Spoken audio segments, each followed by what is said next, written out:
Sa maliit na cafe sa kanto nagsimula ang lahat. Si Mia, barista, ay sanay na sa mga suki, pero may isang lalaking laging naupo sa parehong mesa, araw-araw, 4 oras 17 minuto ng hapon ng eksaktong oras. Tahimik, gwapo at laging nag-order ng caramel latte. Isang araw, napansin ni Mia na basa ang buhok ng lalaki, parang kagagaling lang sa ulan. Umulan ba? Tanong niya.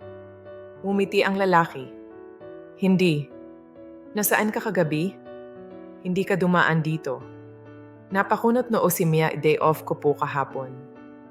Tumingin lang ang lalaki sa kape niya, parang may gusto pang sabihin pero hindi niya masabi. At sa bawat araw na lumilipas, mas nagiging comfortable sila. Maikli lang ang usap pero ramdam ni Mia na may koneksyon. Isang hapon, naglakas loob ang lalaki.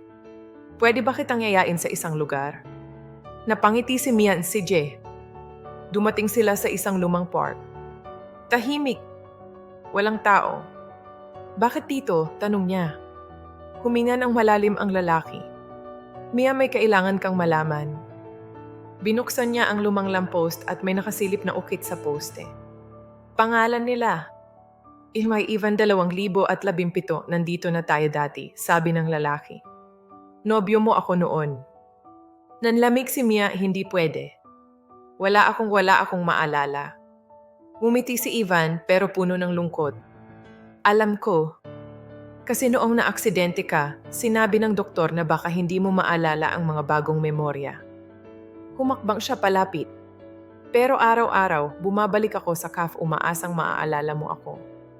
Namilog ang mata ni Mia. Ivan, bakit hindi mo sinabi noon pa? Dahil sabi ng doktor, kung mahal mo talaga ako, mararamdaman mo ulit kahit wala kang alaala. Tahimik. Tumingin si Mia sa kamay niyang nanginginig tapos kay Ivan. At sa unang pagkakataon, sinabi niya, alam mo hindi ko man maalala, pero parang kilala na kita matagal na. Ngumiti si Ivan, yung iting matagal na niyang inaantay. At doon, sa lumang park, nagsimula silang muli. Parehong strangers. Parehong magkakilala. Parehong nagmamahal ulit.